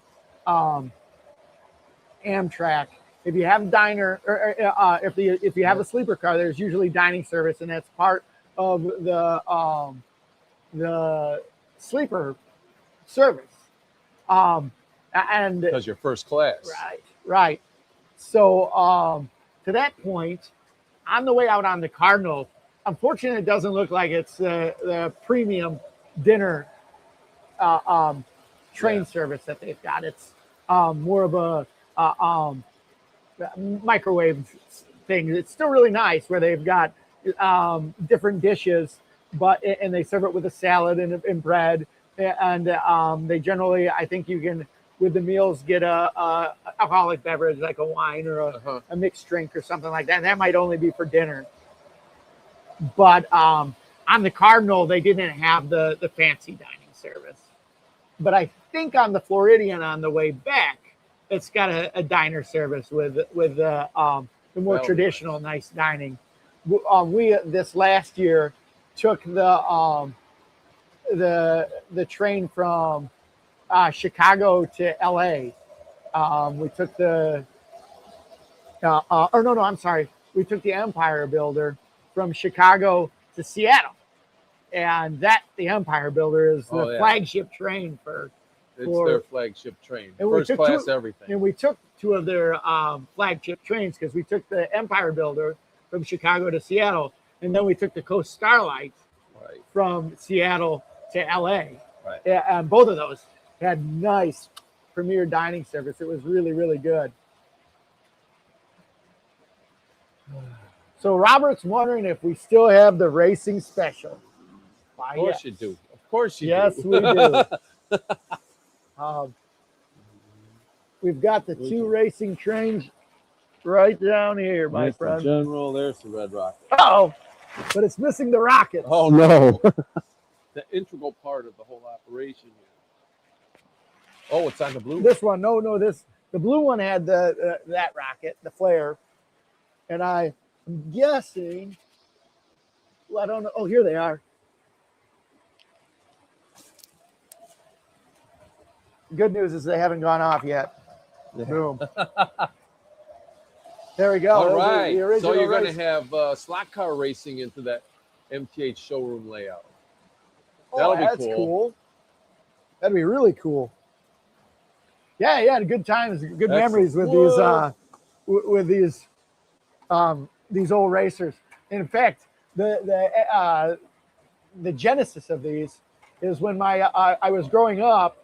I bought this at York for $10, and my brother and I used to race on my dad's layout that we built with this train, and my brother had this one, and he also had a Union Pacific, and we would race each other, or we would race the friends in the neighborhood with these trains. So that's where these came from. They've been a little bit beat up. I'm just looking here. This horn is kind of bent over a little bit there, and it's got a cracked hood. But that means it's fast. That means it's fast. Uh-oh. You lost your rockets.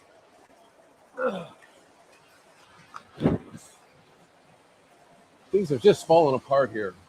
So I went to train show last week, Bill, and we were talking some train show finds. And I got a couple pretty good trains at that train show. George got a really good one, and I don't want to share his because I'm sure he's going to want to share that. He bought he bought a set, and he bought some N scale trains. It ended up being a pretty good deal all around on all that stuff. But I'll share two things that I got. So the first one I got a post-war aquarium car. I want to say it's a 3494 post-war aquarium car. It's the common. All I know is it's the green one. Right, it's the green one, and it's the common variation of that. But I was walking by a table and it had $5 on it. I said to the guy, "This car $5?" It's like, "It's $5 for you." Couldn't get that $5 fast enough, so I got that. That's upstairs, that post-war aquarium car, and then the other one. This one is kind of a pylon. But George was buying a train, and as we're packing it up, like out and back of something falls out a catalog, an old catalog. Oh. And I say to the guy, "Hey, how much you want for this catalog?" And I just kind of like, I don't know. I don't even think he knew he had it. I was like, and he says, $5. And I said to him, I was like, well, how about if you throw it in with the train that George just bought? He's like, all right. So I got him to throw it. It was a 1952 Cadillac. Oh, okay. So it was a cool one, you know, with some cool old Lionel artwork on that. Dang, those were my two I big gotta train tell fights. you and George, you guys find a lot of the good stuff at train meet. I just like zoom up and down the my gosh, aisles, yeah. and Yeah. it's like it could take you an hour just to go down one aisle, but you find all the good stuff. Well, It's buried. I'm sure You that got a there's- nose for it. I'm sure that there's a lot of stuff we missed too. You know, you Yeah. always see people walking around be like, "Oh, I want that," or Where did you find that? right. Is there any more? Right. So James, yeah, I do. You'll have to let me know because there's not. I like growing up. My dad always loved dining cars, and so he'd always talk about the dining car and having stuff on the dining car. So anytime I get a chance to have dinner on the diner, sign me up. I love that. I love dinner trains too. And I've been to some really cool dinner trains all around the United States. I've never ridden behind the 261. So I'd love to, the two that I've actually driven 765, but I've never ridden behind it. Right. No, that's not true. I rode behind the 765. No, with the Joliet Rocket. Right. Right.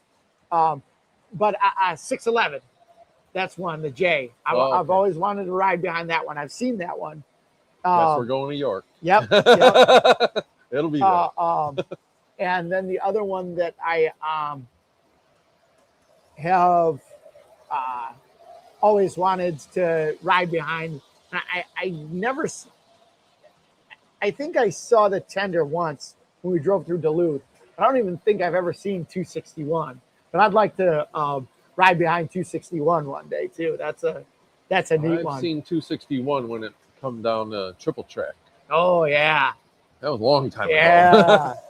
Yeah. That'd be 25 or so years ago. And I'm sure that James might know, or correct me if I'm wrong here, Bill. Didn't 261, or at least once, pull the circus train from Baraboo, Wisconsin, which was? Oh, I don't know. Oh, you don't? Okay. I don't pay attention that much. Right. There was some deal I remember with 261 and the Ringling Brothers circus train, where it either did it once or it pulled it a couple of times. You know, where like that's another one of those trains where it's a cool one. You know, just you would see it from time to time in Chicago, and it was so darn long. Yeah. It was a long train where they would transport the train around. I was going to ask Craig. He's going to have Carrera slot car racing in the MTH showroom layout. Carrera slot car racing, is that like what scale? Is that like 124, 121? It's like what size? How long are the cars? Oh, I see, but it's going to be around the layout, but not integrated. Okay. Yeah. So it'll be like the layout with the Indianapolis Motor Speedway going around it. Right. Okay.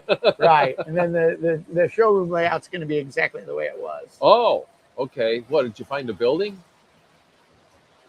Yeah, where we last left off. Because I remember seeing it all stacked up in your basement. Yeah. I agree. So, that Lionel Poultry, like I loved some of those Lionel HO scale trains because they're basically 132, huh? Okay. They're basically the Lionel like look like the Lionel trains, but they're just miniaturized in size. Yeah. One of my favorites of that, like just going back and forth, was they made a miniature helicopter to go on the Lionel HO helicopter car. It's like a smaller helicopter, but then there's a post-war helicopter launching car that the helicopter would be too big, so they just use the HO size helicopter. So it can go through tunnels? Yeah. Or no, it's just like it comes out of a boxcar. It's like the the missile launching Like the car. Minuteman car. Right, but it's a helicopter. Oh, But okay. it's the helicopter that they use is the helicopter from the HO car. All right. Oh, in your dedicated building. Cool. So you're not only good at finding trains, you found a building. Excellent. And what do we do now? Still the Amtrak. That And nope, that one's off somewhere. that one's off the track. Oh well. We're down to one. We're down to one running train. But boy, I tell you what, that one's running and it's running fast. That's right. All right. How you doing tonight? Good evening, everybody. I'm doing good. Well, happy Friday. Happy Fast Friday. Welcome to the stream. If you're just joining us and you're new around here, hit that subscribe. Come back. We'll be doing it every other week. Smash that like button if you haven't already. And rock and roll, my friends. We're talking a little bit about everything. So, it says that the basement location of the MTH layout was not wife friendly. Yeah. But I think we all have versions of train layouts that may get us in trouble with the old wife. I know. I always try and keep my my versions of the layout at least to a situation where my wife is not too mad at me. But I think that Amtrak needs a push.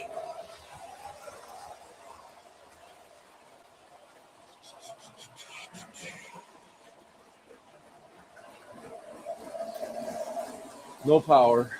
Oh yeah, that's that might be what I'm thinking of. No, actually I'm thinking of both. But yeah, the 4501. I remember that one pulling the circus train.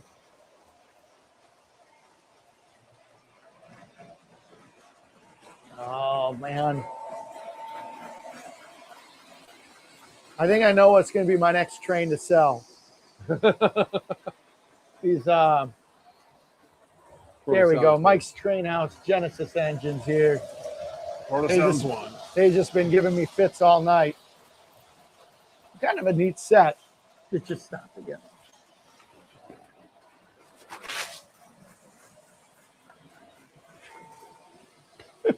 And you can't hear it in the background. It's like dinging and It's dinging and clanking and dinging and clanking.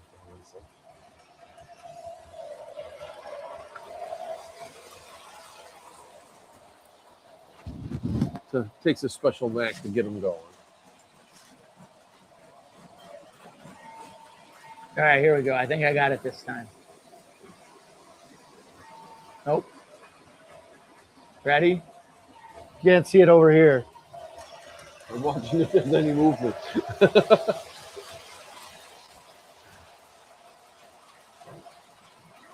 Well, that's something. All right. All right, we got that Amtrak going again.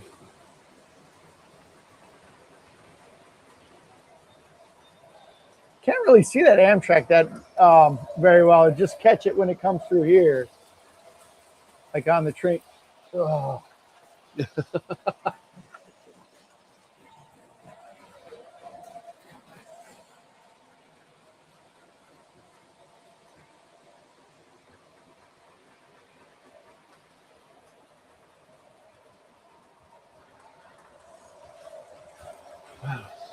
Yes, it is. It's a process.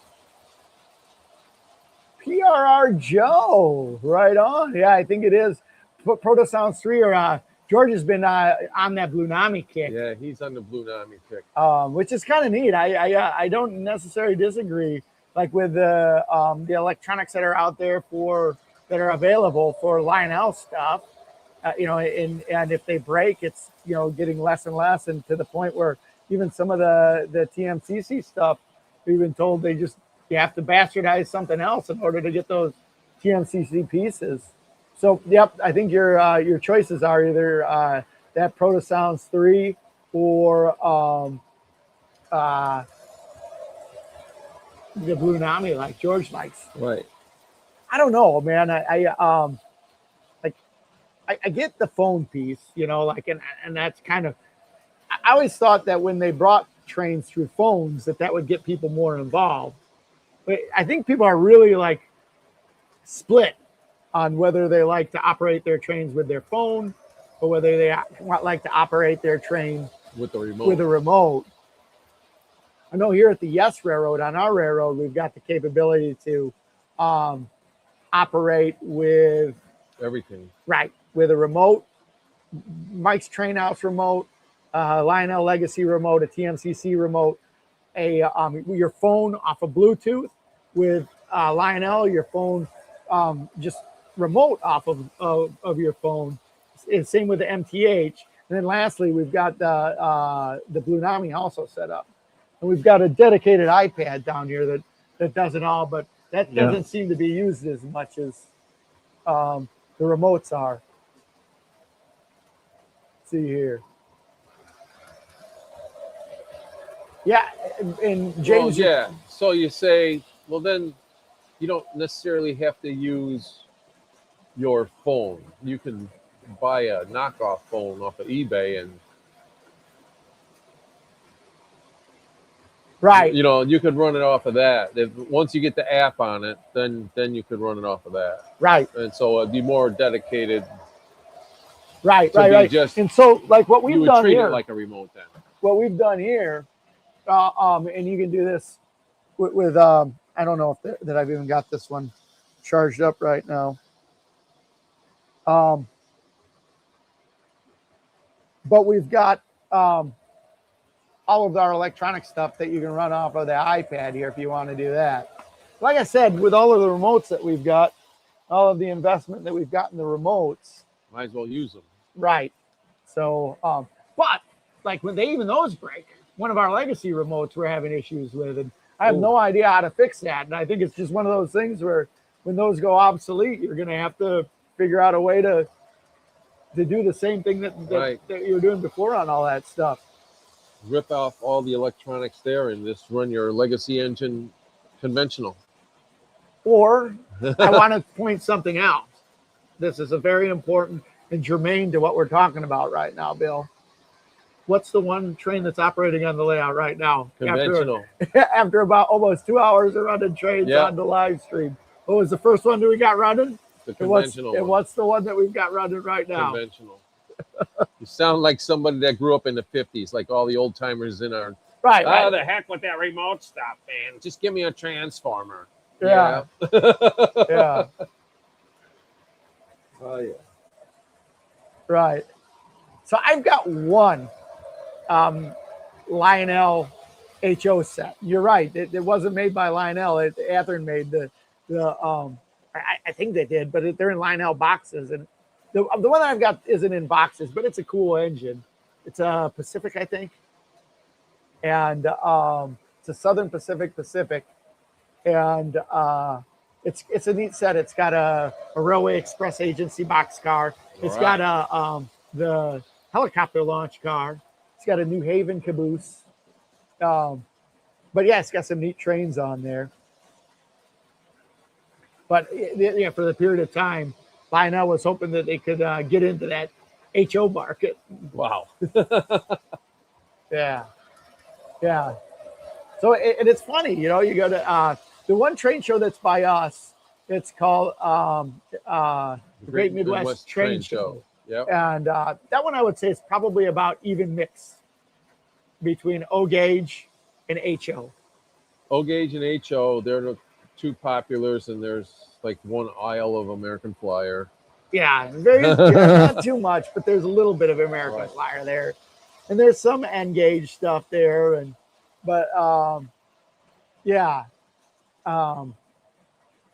so the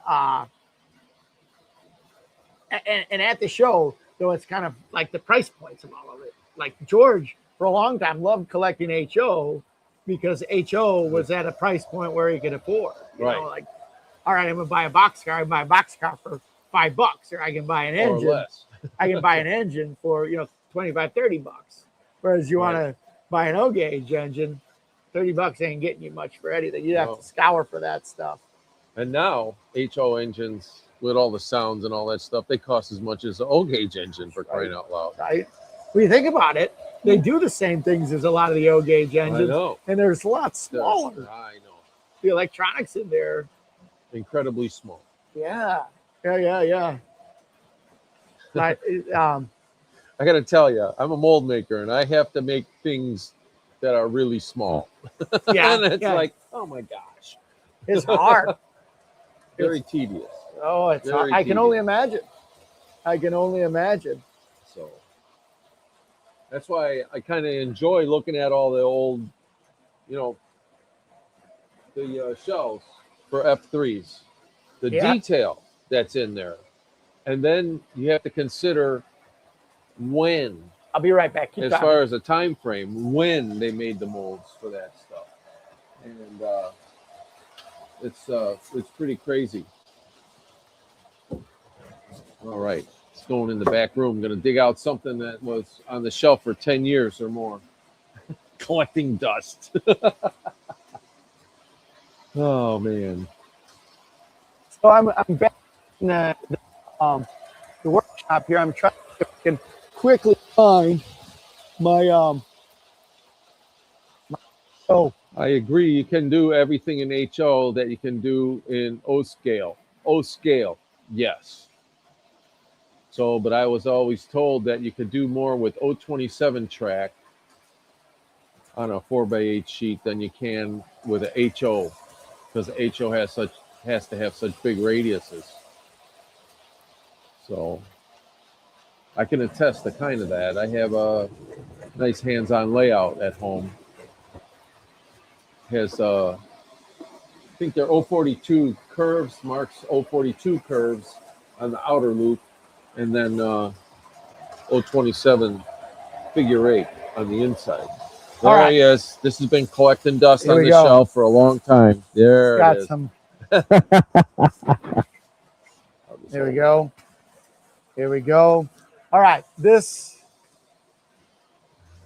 Digging deep here. Killing me with the dust. Oh, wait, it's worth it. There we go. There's the helicopter. There's the little HO Southern Pacific helicopter car with a little mini helicopter on there, which is in the post-war reconnaissance car. They use that little. All right. So what else I got going on here? We'll put this here for right now.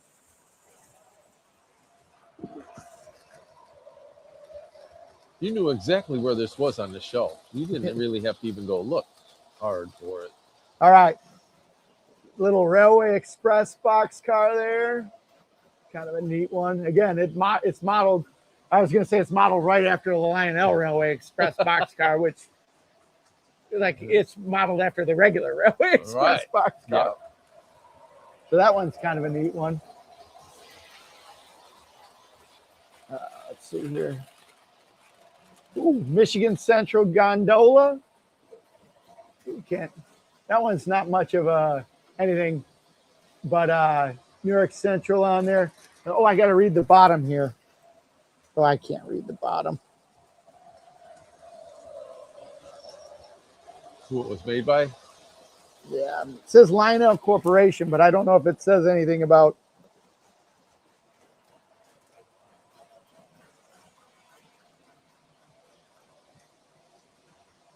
Made in U.S. of America. Yeah. New York.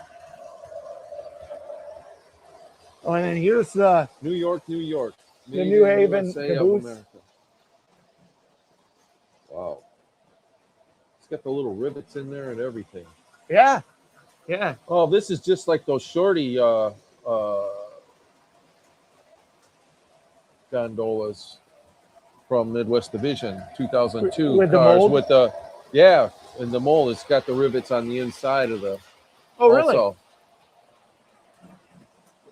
All right. that's a modern mold. Look at that. And then the piece de resistance here. Oop. Missing a wheel.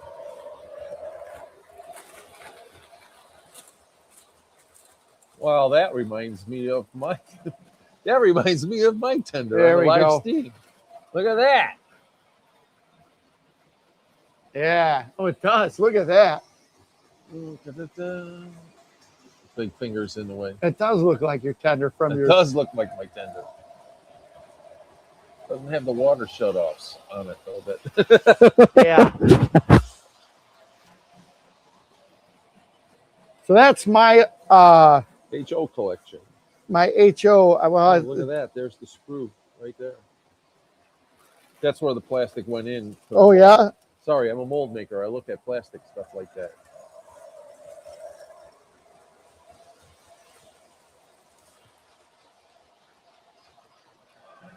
The old C. So yeah, this is one I The old suppose. C switch is asking the time between post-war and MPC. So I want to say it's from post-war. Like they generally consider that ending in 1969, and then MPC. We were talking about that a little bit earlier on the stream. I really don't know when the official like LTI. I suppose it's when LTI bought Lionel and it transitioned from MPC to LTI. But I don't remember exactly when that is. It's got to be like 88, 89 That's or Richard something. Kuhn era. Right. And I want to say it's from like 88 to 89. So it's interesting. That's a good question, Seawitch, about what is the worst era for Lionel trains. They definitely in the late 60s got to be really cheap Oh yeah. with their trains. They were trying to squeeze as much money as they could out of the Starters. brand loyalty that they had in the starter set, and also kind of rolling with the market share where It was like where they're able to make money out of stuff. a lot of the scout stuff, right? Right. So yeah. So 86. That sounds about right. As far as the LTI era, I'll have to look up in a book somewhere when the actual beginning of the LTI era is. But it would seem to me that, you know, from my recollection of what they were making and when they were making it, that it had to have been kind of the later mid 80s to the end of the 80s, and that's when they started to get some more tooling. So what do you think was the big switch from Lionel having cheap trains to Lionel having much better trains? All the guys from the 50s were in their 60s and they had money to spend, so they I would think went so. after more the collector market and the scale. Well, this is a really good topic for another time, or even getting somebody who is an expert come over and talk with us a little bit more. We've got a lot of people it'd be fun to have on to talk about this. But all right, so here's my take on it, right? Yeah. Lionel came out and Lionel was the toy. You know, everybody loved Lionel because Right. They if had you're the a name. guy, that was the toy that you wanted to have. Right. So towards the late 50s and early 60s, Lionel started to sell less and less because there was a lot more competition for the toy market. And HO got really popular. Right.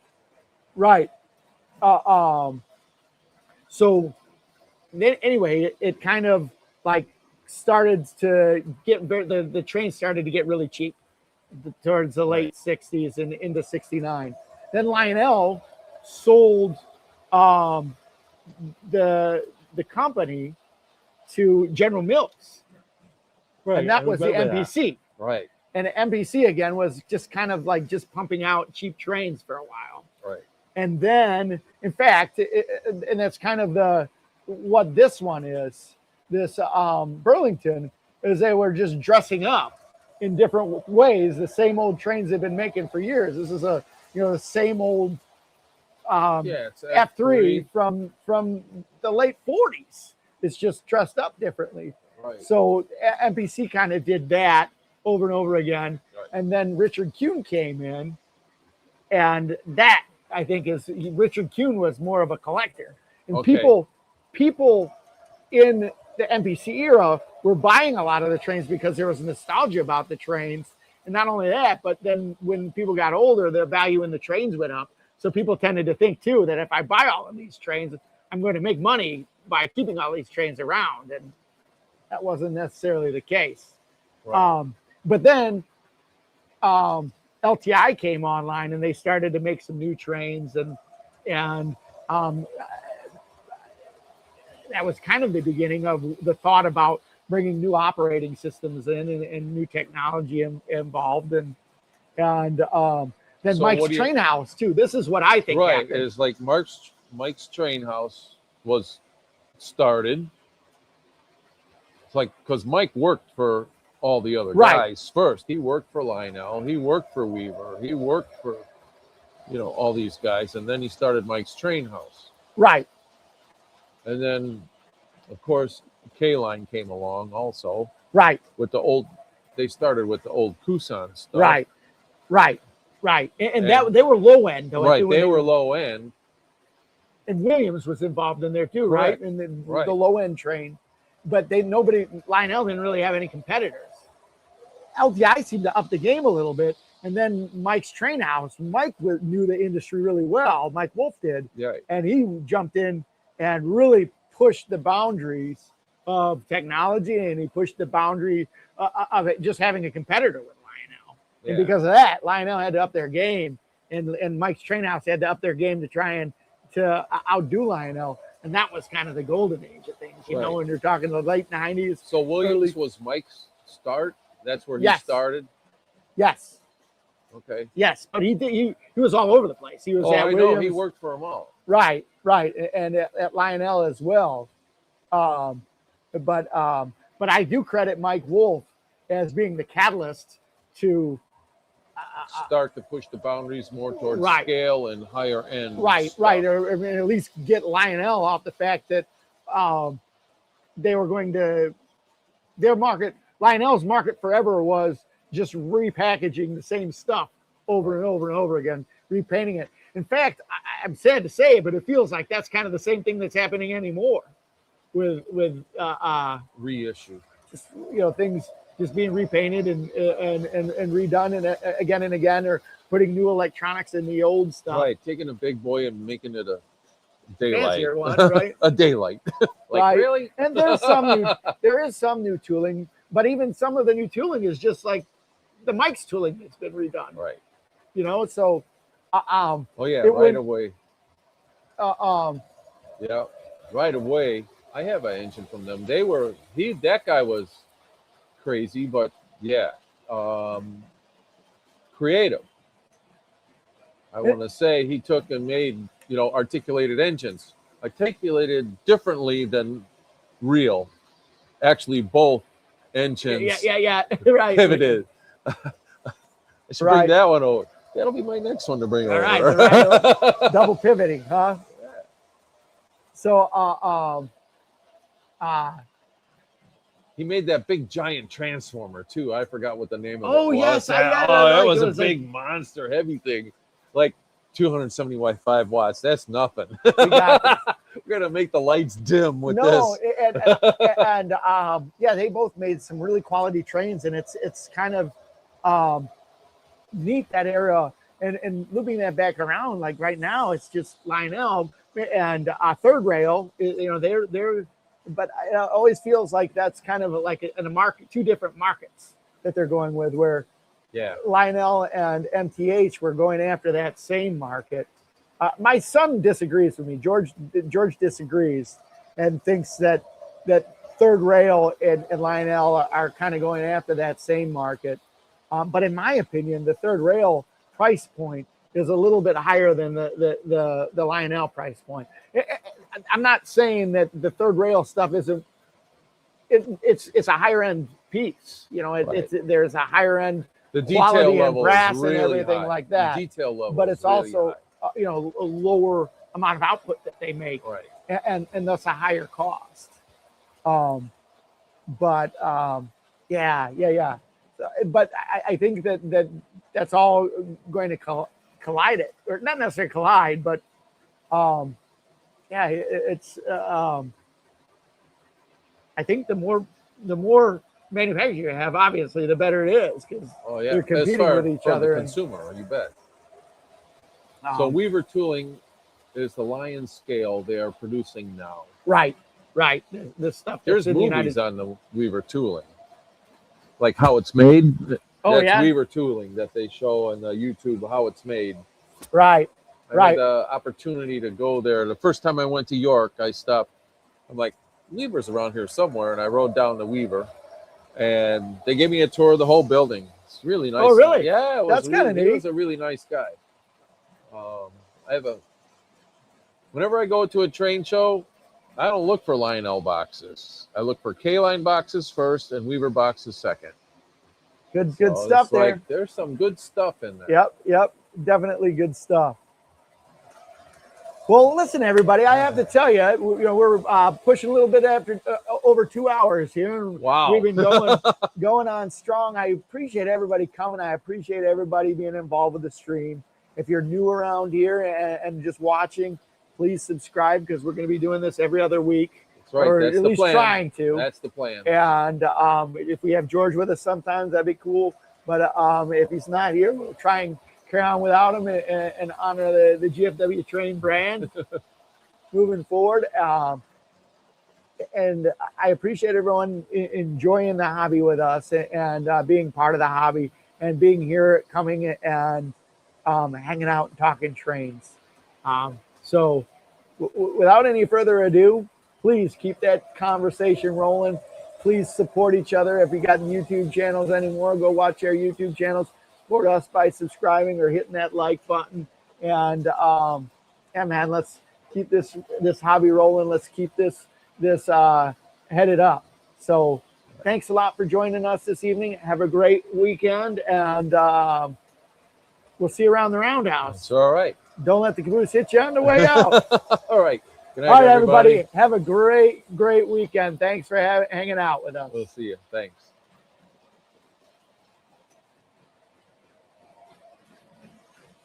Sooner or later. We're going to get off of here. There All right, here we go. There It's you coming. go. It's coming.